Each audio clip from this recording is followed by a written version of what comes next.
جاءت رسل ربنا بالحق والصلاة والسلام على النبي الأمي الخاتم لما سبق والفاتح لمن غلق المعلن الحق بالحق بالباطل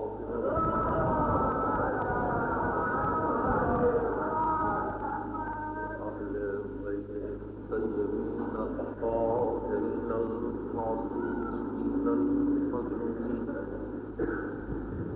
الذين أذهب الله عنهم الرجس وطهرهم تطهيرا.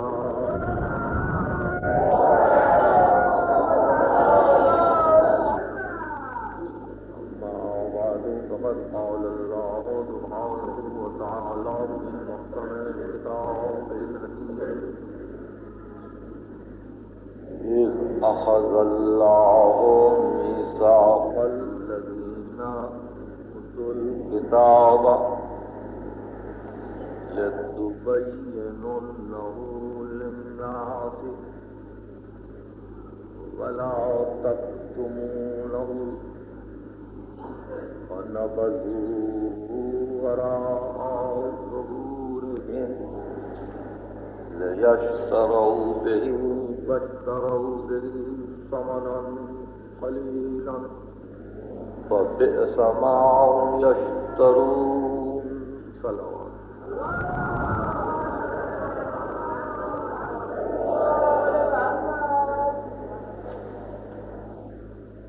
آپ حضرات میں سے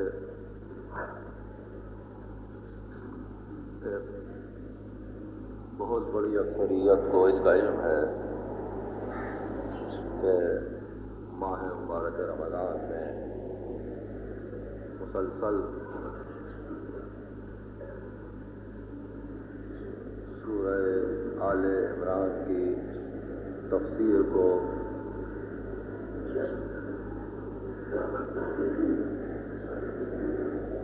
میں نے بیان کیا ہے اور اس کے آخری حصے کچھ باقی ہے. کل رات بھی جب یہ تقریر ہو رہی تھی تو میں نے اس مجلس میں یہ عرض کیا تھا کہ آج جمعۃ الوداع کی اس تقریر میں ہم اسی آئے واقعی ہدایت کے متعلق بعض ضروری امور پر گفتگو کریں گے. یہ سورہ آل عمران کی آیت ہے. اس کا ترجمہ ظاہری الفاظ کا یہ ہے کہ اور جب ہم نے وعدہ لیا ان سے جن کو ہم نے کتاب عطا کی. یہ ہمارا وعدہ تھا، یہ ہمارا میثاق تھا، یہ ہمارا عہد تھا کہ جن کو کتاب دی گئی ہے وہ لتبیننہ للناس، وہ انسانوں کو وضاحت کے ساتھ اس کتاب کے متعلق سمجھا دیں. وہ بیان کریں گے کہ کیا احکام نازل ہوئے، وحی کے ذریعے ان کو کیا سمجھایا گیا، اور یہ حق ہے ذات واجب کا کہ وہ ایسا میثاق لے اس واسطے کہ جب وحی آسمانی کو نوع انسانی کے لیے ایک صلاح و فلاح کا پیغام بنایا جاتا ہے تو مقصد الہی بھی یہی ہوتا ہے کہ سب کے سب فائدہ اٹھائیں. چنانچہ یہ وعدہ لیا گیا کے لیے تبیننہ للناس کہ اس کو کسی صورت انسانوں تک پہنچا دو، ولا تکتمونہ اور چھپاؤ نہیں۔ کتاب تمہارے پاس آئے، احکام تمہارے پاس آئے، وحی تمہارے پاس آئے تو اس کو نہ چھپاؤ، لیکن فَنَبَذُوهُ وَرَاءَ ظُهُورِهِمْ، انہوں نے یہ کیا کہ ہمارے احکام کو پس پشت ڈال دیا اور بیان کرنا ایک طرف، انہوں نے اس کی تعمیل بھی نہیں کی۔ فَنَبَذُوهُ وَرَاءَ ظُهُورِهِمْ،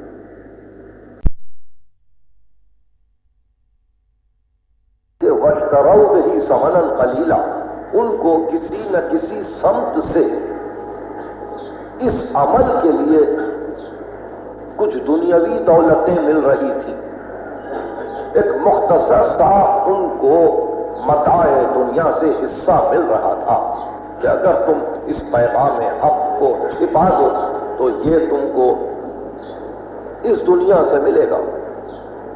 فَبِئْسَ مَا يَشْتَرُونَ، انہوں نے برا سودا کیا، انہوں نے برا سودا کیا اور حکم حق کو، کتاب حق کو، وحی ربانی کو چھپانے کی کوشش کی۔ ہم اس آیت پر رات کو گفتگو کر رہے تھے۔ اس سلسلے میں ایک بات آپ پر واضح ہونی چاہیے کہ اس آیت کو پڑھنے کے بعد کوئی یہ نہ سمجھے کہ یہ اہل کتاب سے گفتگو ہے، یہودیوں سے گفتگو ہے، نصرانیوں سے گفتگو ہے، یا جن جن کو کتاب دی گئی، ایسا نہیں ہے۔ سورہ بقرہ میں حج کے احکام کی تفصیل دیتے ہوئے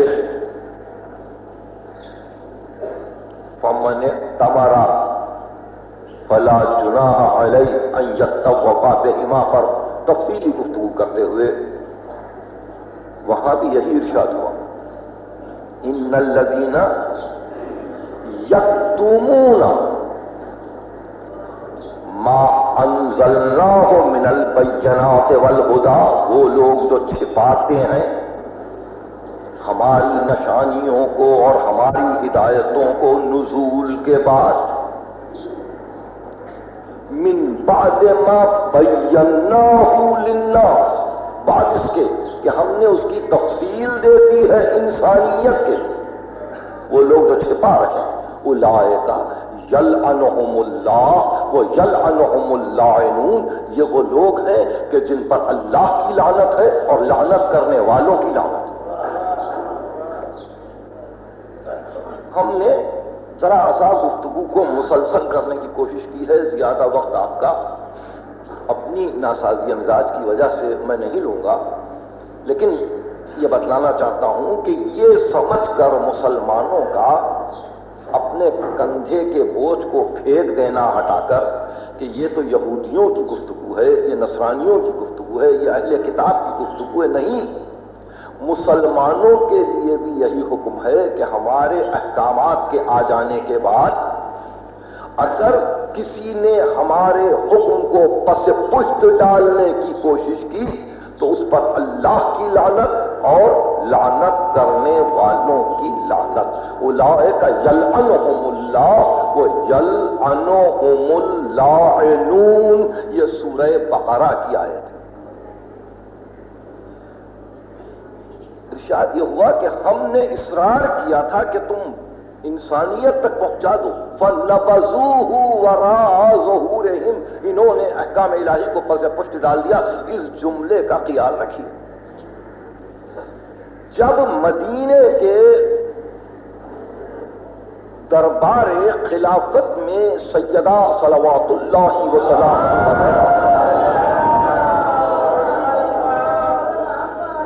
استقرار حق کا دعویٰ لے کر آئیں اور اس کے بعد مسلسل کلام مجید کی آیتوں کو شہزادی نے تلاوت فرمایا،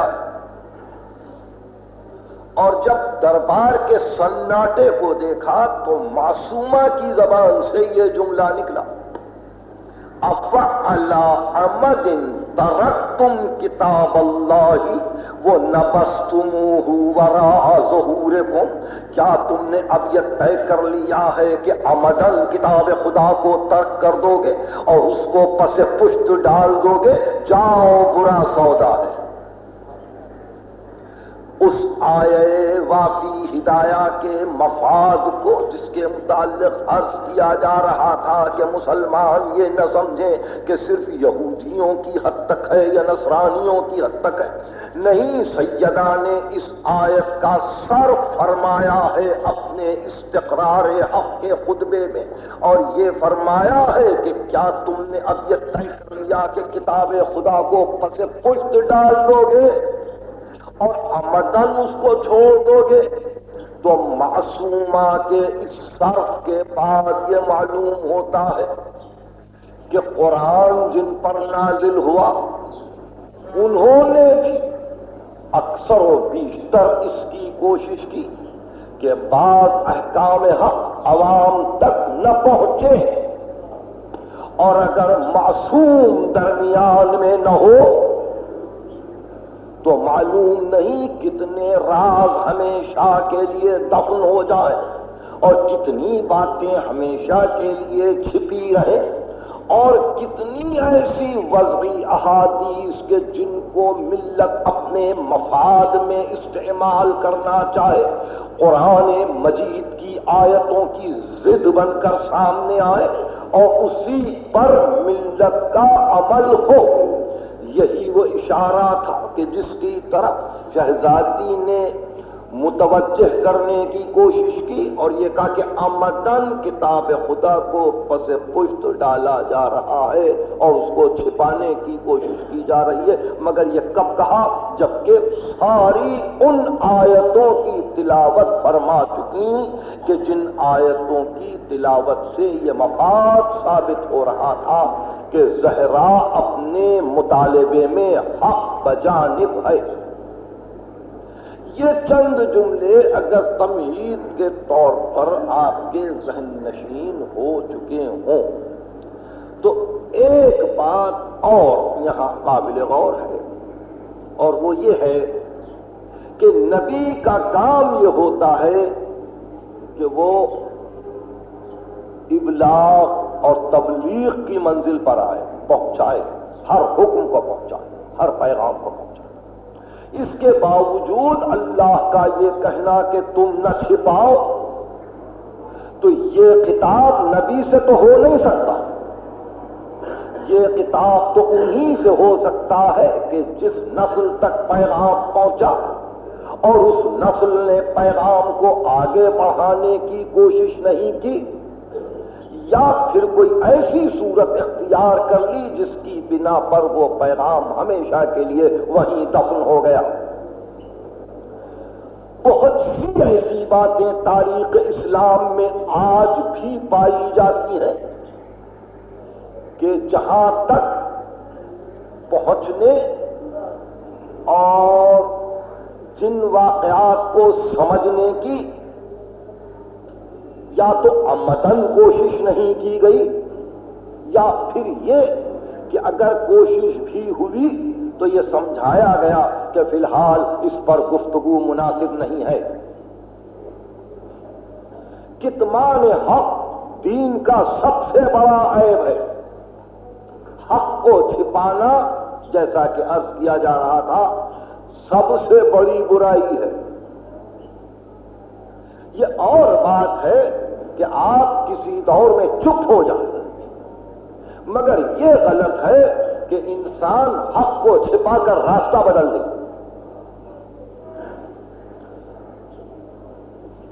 اس مسئلے پر آپ جس قدر غور کریں گے اور تاریخ کو سامنے رکھیں گے اور اسی تاریخ کی روشنی میں آپ جتنی تقریریں سنیں گے، جتنا مطالعہ آپ کریں گے، آپ کو یہ پتا چلے گا کہ فقط وہی نہیں ہے جو کچھ آپ تک پہنچا ہے، بلکہ بہت سی ایسی باتیں بھی ہیں کہ جہاں اب بھی الجھنے ہیں۔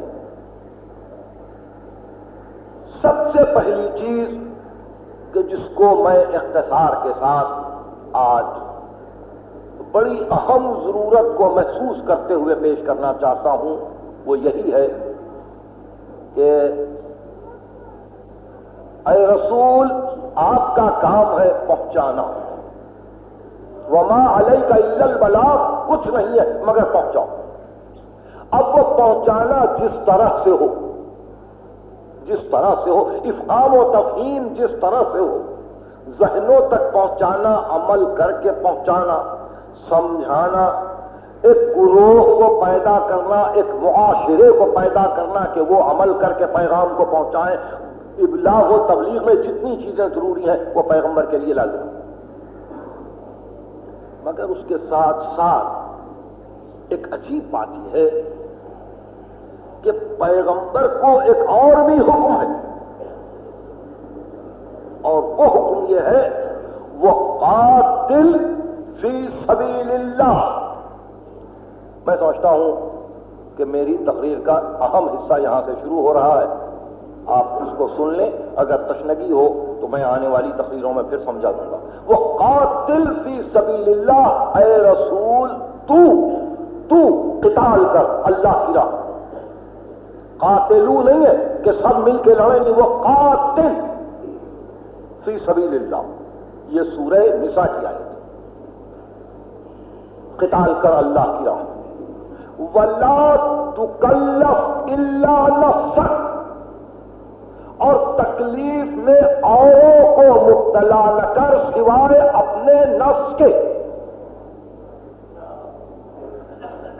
وہ قاتل فی سبیل اللہ، قتال کر اللہ کی راہ میں۔ وَلَا تُكَلَّفْ إِلَّا نَفْسَكَ، اور سوائے اپنے نفس کے کسی اور کو تکلیف میں مبتلا نہ کر۔ کوئی اور مکلف نہیں ہے سوا تیرے، یہ تکلیف تیری ہے، یہ ذمہ داری تیری ہے، یہ کام تیرا ہے کہ اگر بیان و ابلاغ و تبلیغ کی منزل پر قتال کرنا پڑے تو یہ نہ سمجھنا کہ یہ قوم لڑنے والی ہے، یہ امت لڑنے والی ہے، یہ ماننے والے لڑنے والے ہیں، فقط تیرا نفس لڑے گا۔ وہ قاتل فی سبیل اللہ ولا تکلف الا نفسک، اور سوا اپنے نفس کے کسی اور کو تکلیف نہ دے۔ اور ہاں اے رسول، وہ اللہ اور قریب ہے، اور یقیناً ایسا ہوگا کہ خدا کفایت کرے گا انسانوں کے شر سے، انسانوں کے خوف سے، من باس الذین کفروا، کفار کے خوف سے تم کو بچائے گا۔ اور خداوند علی اعلیٰ زیادہ خوف پیدا کر سکتا ہے، ان میں زیادہ ہراسانی پیدا کر سکتا ہے۔ اشد باسن و اشد تنکیلا،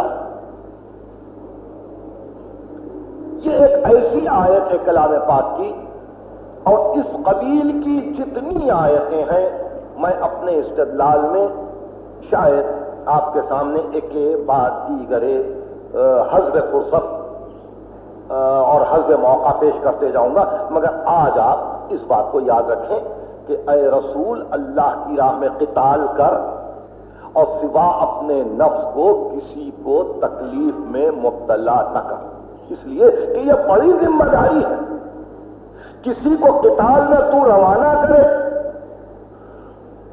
اور اگر اس نے اپنی ذمہ داری کو محسوس نہیں کیا تو وہ پسپائی قوم کی پسپائی نہیں، تیری پسپائی ہوگی، اور تیری پسپائی حق کی پسپائی ہے۔ اس لیے ہم نہیں چاہتے کہ کسی اور پر یہ ذمہ داری ڈالی جائے۔ آپ کا نفس آگے بڑھے گا قتال کی منزل پر۔ اگر یہ آیت ذہن میں آ گئی، وقاتل فی سبیل اللہ ولا تکلف الا نفسک، تو اب میں آپ کے سامنے چند اور حقیقتوں کو پیش کرنا چاہتا ہوں۔ وہ یہ ہے کہ فقط بدر، احد، خیبر، خندق، دومت الجندل، غزوہ سویق، فقط یہی وہ لڑائیاں نہیں ہیں جہاں اسلام کے معرکے ہوئے، بلکہ بیان و تبیین کی کچھ ایسی بھی منزلیں ہیں کہ جہاں تلوار کو کھینچنے کی تو ضرورت نہ تھی، مگر صرف بیان کرنے کے لیے اس جرأت کی ضرورت تھی، اس شجاعت کی ضرورت تھی، اس کردار کی ضرورت تھی، اس قوت کی ضرورت تھی کہ جہاں رسول جائے یا نفس رسول جائے۔ میں سمجھتا ہوں کہ ہم بغیر وقفے کے، بغیر آپ کا وقت لیے کہ اس منزل تک پہنچ گئے۔ ایک جائزہ چھوٹا سا مختصر سا خلاصے کے طور پر، پہلی ہجری مکے سے مدینہ آئے، دوسری ہجری بدر، تیسری ہجری احد، چوتھی ہجری بدر صغریٰ، پانچویں ہجری جنگ خندق، چھٹی اور ساتویں ہجری بعض چھوٹی لڑائیاں اور پھر خیبر، آٹھویں ہجری فتح مکہ۔ اب ان تمام لڑائیوں میں جن کی تعداد 87 تک جا رہی ہے، آپ نے مسلسل تاریخ میں ایک ہی نام سنا ہوگا، قتال کی منزل پر، قتال کی منزل پر ایک ہی نام سنا ہوگا۔ اور اگر آپ نہیں سن سکے ہیں تو میں بتلاؤں کہ اسی استقرار حق کے خطبے میں شہزادی سیدہ نے مدینے کے دربار میں کہا کہ جب کبھی جنگ کی آگ عرب میں بھڑک اٹھی ہے اور جب کبھی شیطانوں نے اپنی سینگوں کو باہر نکالنے کی کوشش کی، کلما نجما قرن الشیاطین او فغرت من المشرکین، یا جب کبھی مشرکین نے کوئی مکاری کی کوشش کی، قذف اخاہ فی لہواتہا، رسول نے ان ہولناکیوں میں اپنے بھائی کو جھونک دیا۔ یہ جناب سیدہ کا خطبہ ہے اور پورا مدینہ آباد ہے، وہ سب ہیں جنہوں نے رسول کو ان کی لڑائیوں میں دیکھا تھا، کسی نے تردید نہیں کی اور سنتے رہے۔ اور یہ نہیں کہا کہ وہ صرف تنہا گئے، بلکہ وہ انتم فی لذینۃ العیش، اور تم اس وقت داد عیش دے رہے تھے، فاکہون آمنون، امن کے ساتھ بیٹھے ہوئے تھے، آرام سے زندگی بسر کر رہے تھے، اور پھر تمہارا کام یہ تھا کہ تتوقعون بین الاخبار، تم کو ہر آن اس کی فکر تھی کہ کوئی بری خبر علی کے متعلق آئے کہ اس پہلوان نے علی کو قتل کر دیا، اس پہلوان نے علی کو مارا، تم یہ خبر سننا چاہتے تھے۔ یہ دربار کا خطبہ ہے۔ یہ اس منزل پر پہنچ کر کہ پوری لڑائیوں کی حد تک تو آپ نے ایک ہستی کو دیکھا، مگر شہزادی کا یہ جملہ کلما باغرت المشرکین، کہ جب کبھی مشرکین نے مکاری کی اور رسول نے اپنے بھائی کو اس ہولناک کیفیت میں ڈھکیل دیا، تو یہ وہ منزل ہے کہ جہاں یہ 9ویں ہجری کا ایک واقعہ سامنے آتا ہے، 9ویں ہجری کا ایک واقعہ سامنے آتا ہے، اور وہ خیبر نہیں ہے، خندق نہیں ہے، وہ احد نہیں ہے، بدر نہیں ہے، بدر صغریٰ نہیں ہے، غزوہ دومۃ الجندل نہیں ہے، وہ کچھ اور ہے۔ اور اس کے لیے تاریخ اسلام کے واقعات یہ ہیں، کیونکہ میں چاہتا ہوں کہ آپ بعض چیزوں کو حاصل کرنے کی کوشش کریں اور بعض چیزیں دماغوں میں رکھیں۔ تاریخ اسلام جو ہمارے پاس اس وقت یونیورسٹی میں پڑھائی جا رہی ہے، نجیب اللہ خان کی، اس کی پہلی جلد میں یہ واقعہ یوں ہے 9ویں ہجری کا کہ رسول اللہ کو حکم ہوا کہ آپ کسی صورت اب مکے میں یہ اعلان کروا دیں، مکے میں یہ اعلان کروا دیں کہ یہ ہماری کچھ آیتیں ہیں، یہ کچھ وحی آئی ہے، یہ تمام مکے والوں کو کسی صورت یہ آیتیں پڑھ کر سنائی جائے اور اس کی تعمیل کروائی جائے۔ میں آیتوں پر بھی گفتگو کرتا ہوں۔ یہ آیتیں 13 آیتیں ہیں پہلی، سورہ برات کی، یہ پڑھوا دیں۔ تاریخ اسلام کے الفاظ یہ ہیں کہ حضرت ابو بکر صدیق رضی اللہ عنہ ان آیتوں کو لے کر چلے۔ کچھ دیر کے بعد جب یہ قافلہ آگے بڑھا، امیر المومنین کو بھجوایا گیا اور کہا کہ حکم یہ ہوا ہے کہ وہ آیتیں مجھے دی جائیں۔ تاریخ اسلام نجیب آبادی کی یہ ہے کہ انہوں نے پوچھا حضرت ابوبکر نے، تم امیر بن کے آئے ہو یا مامور بن کے آئے ہو؟ تم امیر بن کے آئے ہو یا مامور بن کے آئے ہو؟ دیکھیے فکر وہی ہے، گفتگو آیتوں کی ہے۔ فکر یہ ہے کہ تم اس وقت لیڈ کرو گے، کمانڈ کرو گے، کاروان کے سردار بنو گے، قافلے کے امیر بنو گے۔ تم امیر بن کے آئے ہو یا مامور بن کے؟ ارشاد فرمایا میں ان چیزوں کو نہیں جانتا ہوں، مجھے صرف آیتوں کو لینے کا حکم ہے، مجھے آیتوں کو لینے کا حکم ہے۔ یعنی یہ کتنا اہم مسئلہ ہے کہ آیتیں بھی اگر کسی کو دی جائے تو دل و دماغ میں امیری ہے، سرداری ہے، حکومت ہے، لیڈرشپ ہے، قیادت ہے۔ انشاءاللہ مجھے نہیں معلوم، تو تاریخ اسلام نے لکھا جو درس میں ہے کہ حسب دستور اور حسب حال حضرت ابوبکر امیر رہے، لیکن آیتوں کو پہنچایا علی، تلاوت آیتوں کی علی۔ یہ واقعہ چونکہ اب تک یہ کھلا نہیں ہے، اس لیے کچھ اب آپ سوچنے کی کوشش کریں، جیسا جیسا موقع ملے گا ہم اس پر گفتگو کریں گے۔ اس واقعے کو علماء عامہ میں سے، یعنی علماء اہل سنت والجماعہ میں سے 23 علماء نے لکھا ہے، جس میں صحیح بخاری بھی شامل ہے، جس میں امام احمد ابن حنبل کی کئی روایتیں مسلسل شامل ہیں، کبھی ان کے بیٹے روایت کرتے ہیں، کبھی ان کے پوتے روایت کرتے ہیں، جس میں مستدرک حاکم ہے، ثعلبی ہے، تمام تفاسیر سورہ برات کی جو بھی تفسیر کرے گا اس میں یہ واقعہ ضرور ہے۔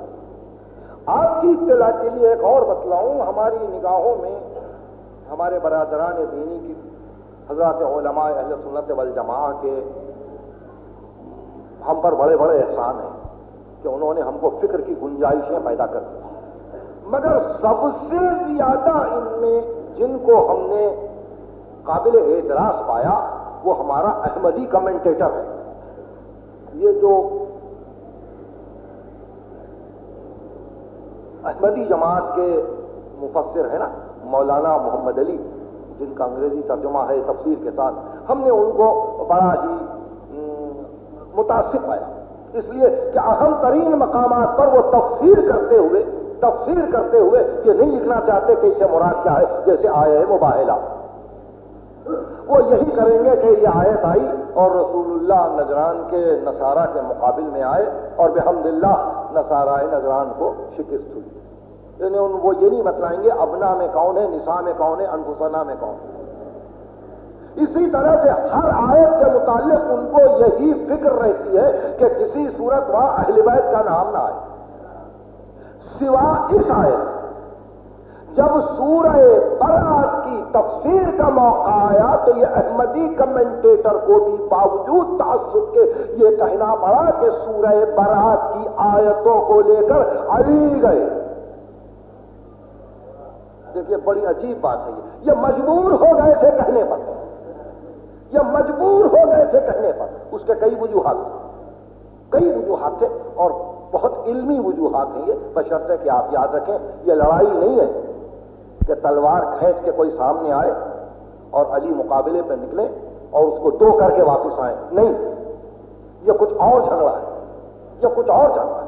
یعنی جیسے ہی سورہ برات کی پہلی 13 آیتیں اتری اور بیان و تبیان و تبیین کی منزل پر اور ابلاغ و تبلیغ کی صورت میں پیغمبر نے کہا لے کے جائے کوئی ان آیتوں کو پڑھ کے سنا دے، قافلہ چلا اور وحی آئی، اور اس وحی کو سارے علماء اہل سنت والجماعہ نے لکھا کہ یا رسول اللہ، خداوند علی اعلیٰ یہ فرماتا ہے لا یودی عنک الا انت او منک، آپ کی طرف سے یہ کام ادا نہیں کیا جا سکتا جب تک کہ یا آپ خود جائیں یا آپ میں سے جائیں۔ وہ قاتل فی سبیل اللہ، اللہ کی راہ میں قتال کر، ولا تکلف الا نفسک، اور سوا اپنے نفس کو کسی اور کو تکلیف میں نہ ڈال۔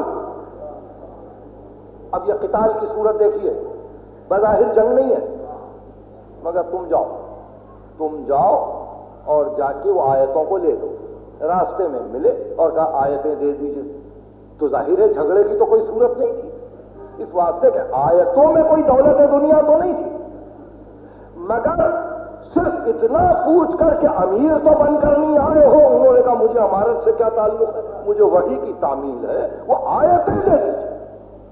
دیکھیے اس جملے پر تاریخ اسلام پہ آپ کو دہرانا پڑے گا، جہاں جہاں تاریخ اسلام میں اگر کوئی پوچھے امیر بن کے تو نہیں آئے ہو، تو آپ یہی کہیں گے اور آل محمد یہی کہیں گے، امیری سے ہم کو تعلق نہیں ہے، خلافت سے ہم کو تعلق نہیں ہے، حکومت سے ہم کو تعلق نہیں ہے، قرآن دے دو۔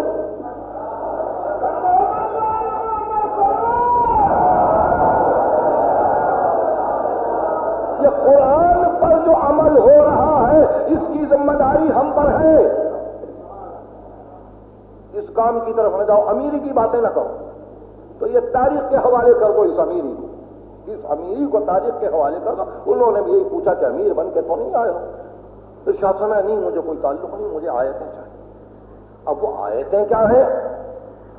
تیرا حکم ہے، اور ہر حکم ایک لڑائی کی بنا ہے، ہر حکم میں ایک جھگڑا ہے، ہر حکم میں ایک ہنگامہ، ان آیتوں میں ہر حکم میں ایک ہنگامہ، اور ظاہر ہے کہ وحی ربانی یہ بتلانا چاہتی تھی کہ اے رسول، اگر تلاوت آیت کے وقت جھگڑا ہو گیا اور آدمی واپس ہوا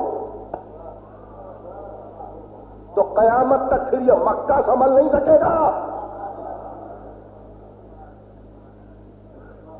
قیامت تک یہ مکہ نہیں سمجھ سکے گا، اس لیے کہ ایک بہت ہی ہائی پالیسی ڈکلیئر ہو رہی تھی، ایک بہت ہی اعلیٰ مسئلہ پیش کیا جا رہا تھا، اور پھر رہتی دنیا تک کے لیے ایک مسئلہ تھا، رہتی دنیا تک کے لیے ایک مسئلہ تھا کہ اگر اس دن لڑائی ہوتی اور اس دن مکے والے اور دوسری طاقتیں مل کر اس آرڈر کو اوبے نہیں کرتے یا اوبے نہیں کروایا جاتا، اس کی تعمیل نہیں کروائی جاتی، تو آج وہ سچویشن جو آپ دیکھ رہے ہیں نا، یہ حج کا، یہ باقی نہیں رہتا۔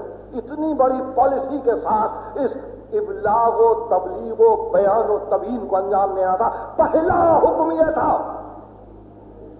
وہ اذان من اللہ و رسولہ للناس یوم الحج الاکبر، اللہ اور اس کے رسول کی طرف سے آواز دی جائے حج اکبر کے دن پوری انسانیت کے کہ ان اللہ بریء من المشرکین ورسولہ، اب اللہ کو اور اس کے رسول کو مشرکین سے کوئی کام نہیں رہے گا۔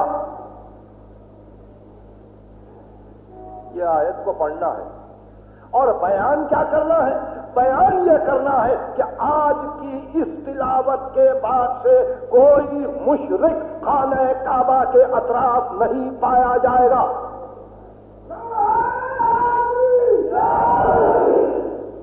دیکھیے اعلان یہ کرنا ہے کہ اس کے بعد کوئی مشرک نہ آئے سوا مسلمان کے، کوئی خانہ کعبہ کے پاس نہ آئے۔ یہ 9 ہجری ہے، آپ معلوم ہے آج تک آپ وہ اسٹیٹس مینٹین کر رہے ہیں کعبے میں، آج تک کعبے کے پاس کوئی مشرک نہیں جا سکتا ہے۔ یہ اس دن کی پالیسی ہے، یہ اس دن کا حکم ہے کہ اس کے بعد کوئی مشرک نہیں جائے۔ اللہ نے یہ طے کر لیا ہے کہ آج کے بعد کوئی مشرک یہاں پایا نہ جائے، تو جن جن کے دلوں میں پہلے سے کینہ تھا اس اعلان کرنے والے کے لیے کہ جس کے ہاتھوں بدر میں کسی کے چچا، کسی کے پھپھا، کسی کے ماموں قتل ہوئے تھے، جس کے ہاتھوں احد میں کسی کے اعزا مارے گئے تھے، جس نے خیبر و خندق کی مہم سر کی تھی، انہوں نے بے اختیار سازش کی مشرکین سے. اور ایک مشرک سامنے آ گیا اور کہا یا علی یہ کیا حکم لا رہے ہو؟ یعنی تم ہماری شخصی آزادی کو چھین رہے ہو کہ اب ہم یہاں نہ آئے؟ تو اس کے معنی یہ ہوئے کہ اب ہم تلوار کھینچ لیں. ارشاد فرمایا نکال لے حسرت. اب دیکھیں نکال لے حسرت تو ایک طرف پوری سازش کرنے والی جماعت ہے اور یہاں پیغام و تبیان و بیان کی منزل پر اکیلے علی ہے. پر میں نکال لے حسرت تو اس نے مڑ کے کہا میں آپ سے کیا حسرت نکالوں، میں چاہتا تھا کہ جس پر وحی آئی ہے اگر وہ سامنے ہوتا تو اس کو قتل کر دیتا. آپ آگے بڑھ گئے. ارشاد میں کس کا نام لیا؟ کس کا نام لیا؟ ابتدا تو مجھ سے ہونی چاہیے. پیغام تو میں سنا رہا ہوں کہ اب مشرک یہاں نہیں آئے گا، یہ میری ذمہ داری ہے. اور اہل مکہ سنو، اگر کسی نے مکے کے اطراف کسی مشرک کو پناہ دی تو اس مشرک کے ساتھ وہ بھی قتل کر دیا جائے گا.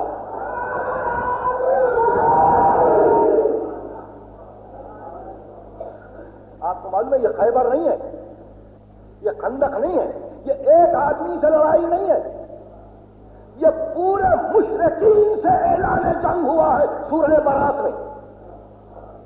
اور ظاہر ہے کہ یا رسول جا سکتا تھا اس قتال کے لیے یا نفس رسول جا سکتا تھا.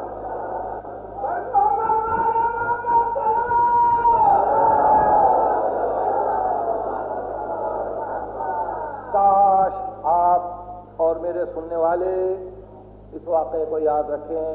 یہ بڑا تفصیل طلب واقعہ ہے. میں نے جیسا کہ عرض کیا بہت سی باتیں ابھی چھپی ہوئی ہیں، بہت سی باتیں پوشیدہ ہیں. وقت کے ساتھ ساتھ مختلف چیزوں کو پیش کرنا پڑتا ہے. شاید مصلحت یہی ہے. اس سلسلے میں دوسرا حکم یہ تھا، میں تفصیل نہیں دے رہا ہوں ابھی مشرکین کی، اس لیے کہ مشرکین کے سلسلے میں مجھے فہرستیں دینی پڑیں گی. فہرستیں دینی پڑیں گی کہ کون کون اپنے قدم گاڑے ہوئے تھا مکے میں اور کس کس کی کیا نیت تھی کہ رسول کی آنکھ بند ہو ہم کیپچر کر لیں مکے کو، سازش کریں، کیپچر کریں. اس لیے کہ مکے کے متعلق ایک بات میں یاد رکھیے کہ جیوگرافیکلی مکہ اس مقام پر واقع ہے یمن اور موصل کے درمیان، عراق اور صدرن عربیہ کے درمیان وہ مقام ہے جو تجارت کے راستے پر ہے. حج کو چھوڑتے ہوئے سب سے بڑی تجارت کی منڈی ہے مکہ، اور حج کے موقع پر کروڑوں روپیوں کا سامان اس زمانے میں بھی لوگ لاتے تھے اور لے جاتے تھے.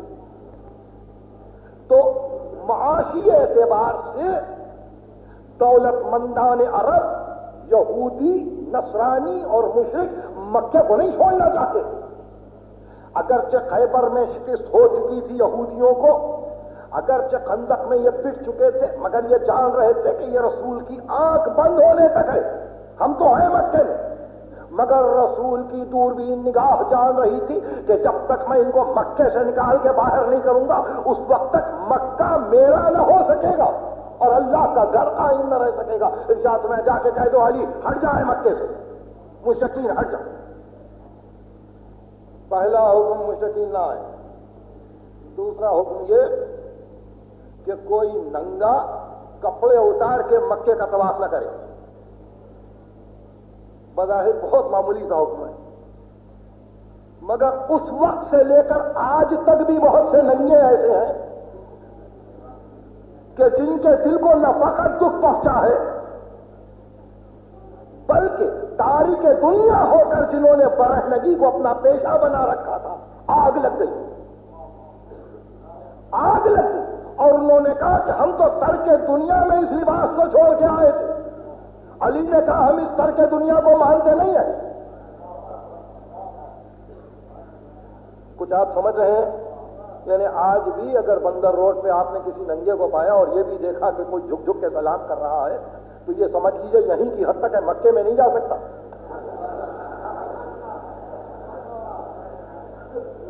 کہ یاد رکھنے کی باتیں، ولایت یہیں تک ہے،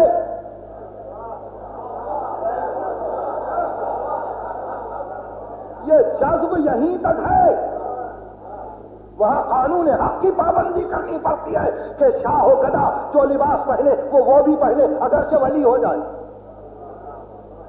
اگرچہ مجذوب ہو جائے، اس کو پہننا پڑے گا۔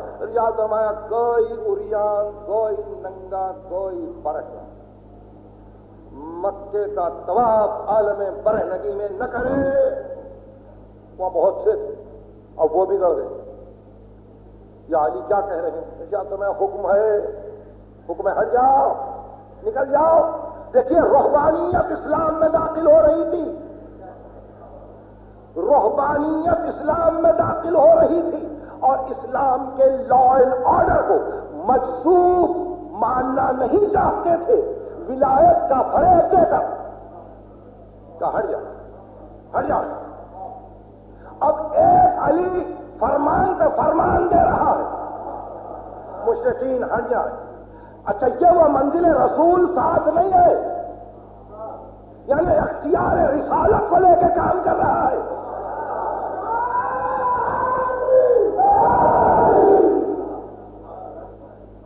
کیا مشرکین ہٹ جائیں؟ جتنے ننگے ہیں یہاں سے ہٹ جائیں۔ اس کے بعد تیسرا حکم دیا کہ اگر رسول نے کسی سے کوئی معاہدہ کیا ہے حفاظت جان کا، حفاظت مال کا، اور کوئی کسی سے عہد ہوا ہے کسی قبیلے سے، تو وہ صرف آج سے 3 مہینے اور باقی رہے گا۔ اس کے بعد اب وہ معاہدہ قابل تسلیم نہیں ہوگا۔ یہ ایک عجیب حکم تھا اسلام۔ کفار سے جتنے معاہدے رسول نے کیے، چوتھے مہینے میں سب کے سب خود بخود ختم ہو جائیں گے۔ اس لیے تجارتیں اٹھاؤ، مکانات بیچ دو، راستے صاف کرو۔ اب یہ نہ سمجھنا کہ رسول سب کی کے محافظ ہوں گے، مکے میں کسی کی حفاظت نہیں ہے، چلے جاؤ۔ آپ کو معلوم ہے اب تازہ دشمنیاں پیدا ہوں، تازہ دشمنیاں پیدا ہوں، یہاں سے بہت اہم مسئلہ چھڑ جائے گا، اور یقیناً اب یہ تقریر اس مسئلے کو تفصیل کے ساتھ برداشت نہیں کر سکے گی، اور نہ میں اس قابل ہوں کہ پرولونگ کروں اپنی اس تقریر کو۔ ایک بات بتلاؤں آپ کو، اور وہ یہ ہے کہ اب علی جن جن کو بدر میں مار چکے ہیں ان کے اعزا علی سے بدلہ لیں، احد میں جن جن کو قتل کر چکے ہیں اب ان کے ورثاء علی سے بدلہ لیں، خیبر میں جن کو مار چکے ہیں ان کے ورثاء علی سے بدلہ لیں، خندق میں جن کو نقصان پہنچا ان کے ورثاء علی سے بدلہ لیں۔ اب سورہ برات کے آنے کے بعد مشرکین کی نسلیں اور ننگے انسانوں کے قافلے علی سے بدلہ لیں کہ تم نے یہ حکم دیا کہ، اور اکیلا علی اعلان کر رہا ہے نہ زندگی میں گھبراؤں گا نہ مرنے کے بعد گھبراؤں گا، مجھ سے بدلہ لینا ہو لو، مجھ سے میرے بچوں سے بدلہ ہونا ہو لینا ہو لے لو، اس واسطے کہ ہمارا مقام نفس رسول ہے، مقام نفس رسول ہے۔ یہ ظاہر ہے کہ دعوت فکر ہے مامون رشید نے امام رضا صلوات اللہ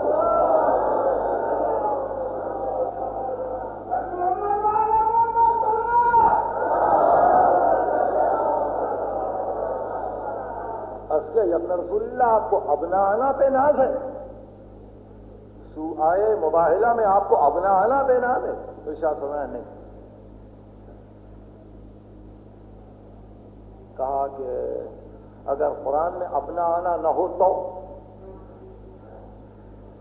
ارشاد سنا نہ ہو ہمارا موقع باقی ہے۔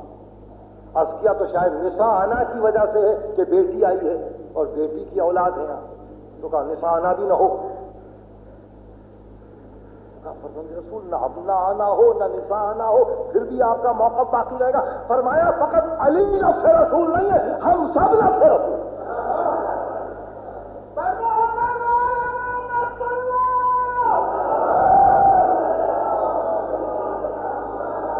یہ علوم ہے، یہ معارف ہیں، یہ حقائق ہیں، ان کی بڑی تفصیل ہے. ہم سب نفس رسول ہیں، ہماری وہی ذمہ داری ہے جو رسول کی ذمہ داری ہے. تو اب رسول نے کیا کیا؟ یہ رسول کا کرم ہے، یہ رسول کا رحم ہے، یہ رسول کی رحمت مطلقہ ہے کہ رسول نے یہ طے کیا کہ ان کی وجہ سے ان کے اصحاب کو رحمت نہ ہو.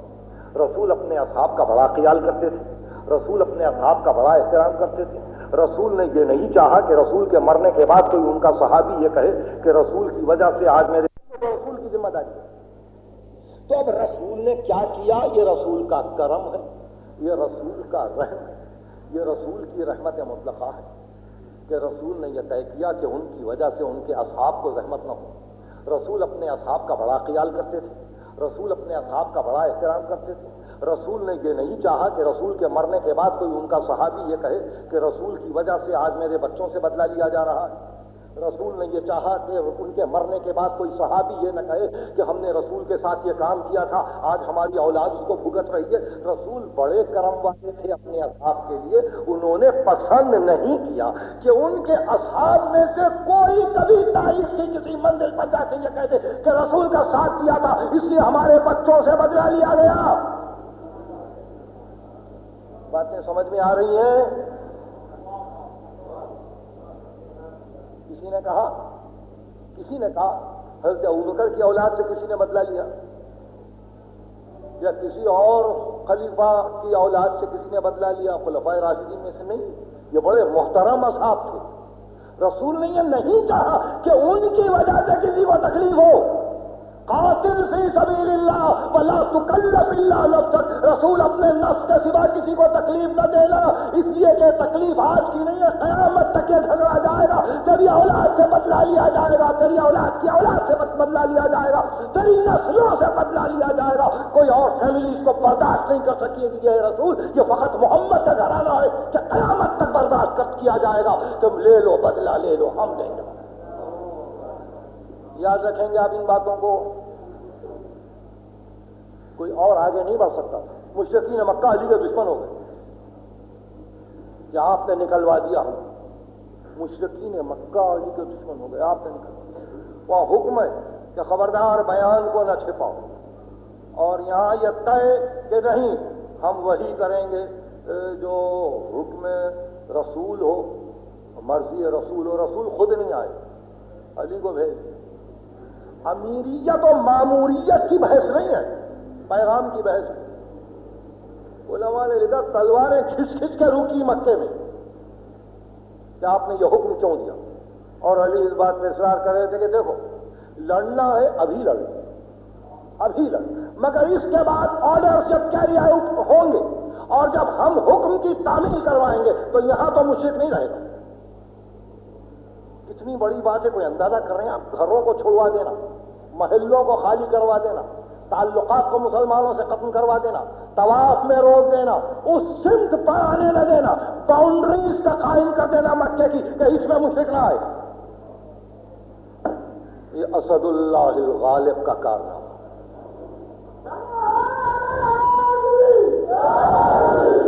آج یہ میسیج لے کر جائیے، اس پہ پھر ورک آؤٹ کریں گے. اچھا ہے ماہ مبارک رمضان کا یہ دن، یہ جمعہ آپ کے لیے ایک نئی فکر کا داعی بنے، باعث بنے، اور آپ کچھ سوچیں. اب جس طرف ہے آپ دیکھیے تاریخ میں، جس طرف کیسے کیسے لوگ تھے، کسی کے متعلق کسی نے یہ کہا کہ بھئی ان کے بزرگوں نے یہ کیا تھا، ہم ان کی اولاد سے یہ بدلہ لیں گے. زد پا آ گئی فقط علی کی اولاد. اب بحث کیجئے، رسول کو اگر بیٹا ہوتا تو 10 برس کا بھی نہ ہونے پاتا لوگ مار ڈالتے تاکہ ہمیشہ کے لیے یہ سلسلہ ہی ختم ہو جائے. اس لیے مشیت الہی نے یہ چاہا بیٹی ہو تاکہ پردے میں رہے، پھر بیٹی کی اولاد ہو تاکہ دنیا یہ سمجھے نواسے چھوٹے ہیں، ابھی آگے نہیں آئیں گے، ہمارا مقابلہ نہیں کریں گے، ابھی دعویٰ نہیں کریں گے، رہنے دو. فقط اتنی فرصت چاہتے تھے آل محمد اتنی فرصت چاہتے تھے کہ حسین 57 برس کے ہو جائے. اب اس کے بعد پھر دیکھیں یہ 57 برس تک یہ گھر بس جائے, یہ گھر آباد ہو جائے, پھر جتنا بدلہ لینا ہو لیتے چلے جاؤ. بس یہ فرصت لی.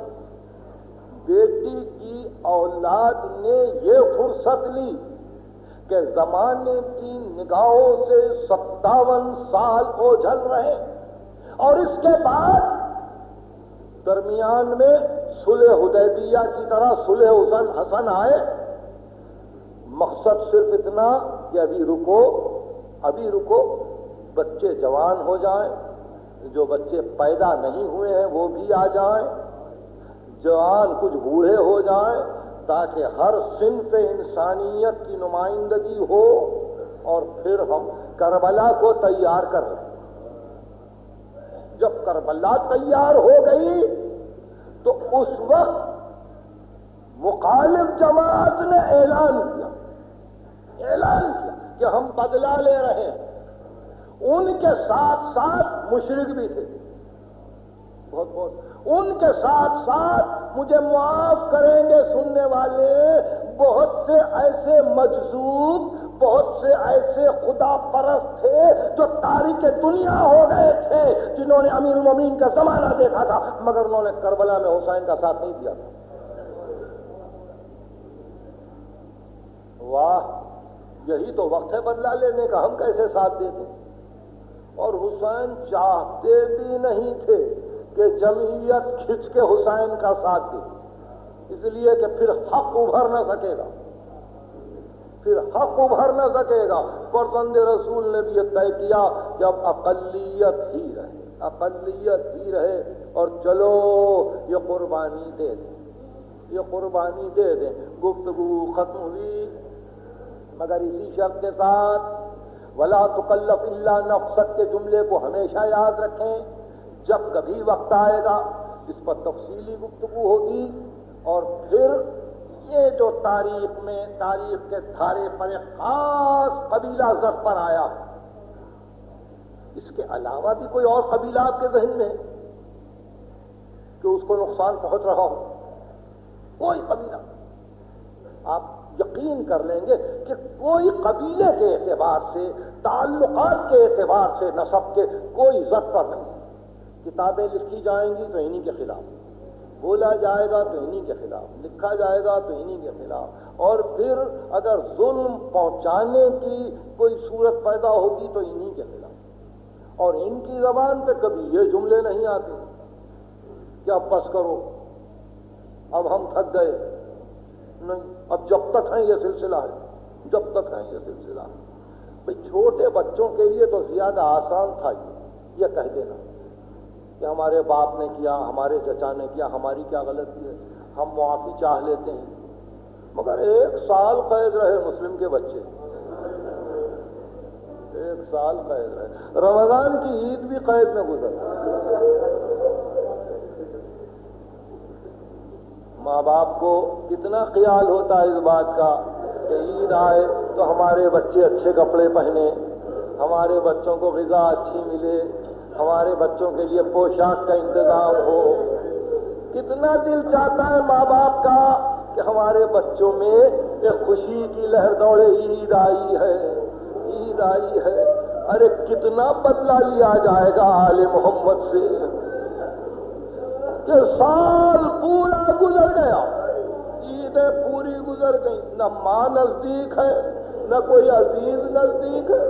صبح سے شام تک روزہ ہے, شام کو جب زندان بان 2 روٹیاں جو کی اور 2 کوزے پانی کے لا کے رکھ دیتا ہے تو اللہ کا شکر ادا کر کے بچے افطار کرتے ہیں. کبھی یہ نہیں کہتے کہ ہماری غلطی کو معاف کر, کبھی یہ نہیں کہتے کہ جو ہم سے غلطی ہوئی ہے اس کو بحل کروا دے. ابن زیاد سے کچھ نہیں, خاموش زندگی ہے.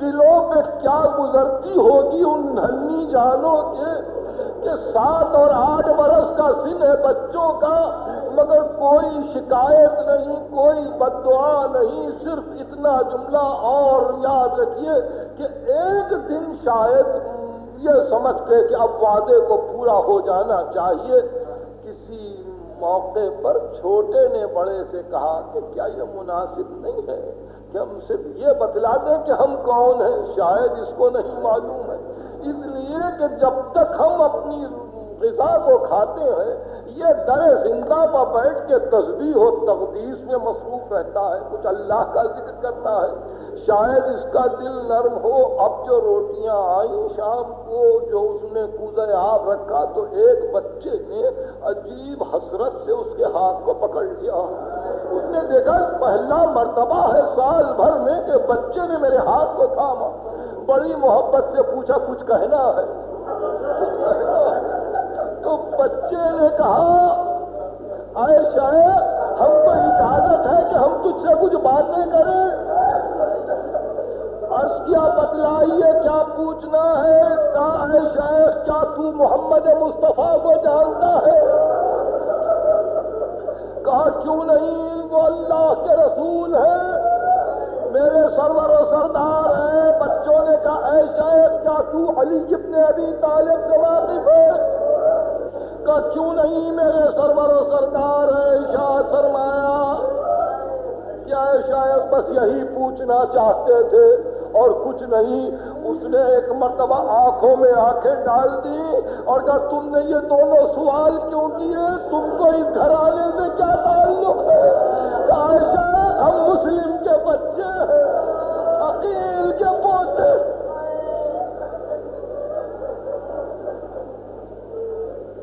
الہی و سیدی و مولایا و رب، خدا بندہ ہم کو کامل الایمان کر، ہمارے حوائج دینی و دنیاوی برلا، ملت کو متحد کر، آنے والی عید کو ملت مسلمہ کے لیے ایک پیغام حیات بنا دے، تعجیل فرما دو۔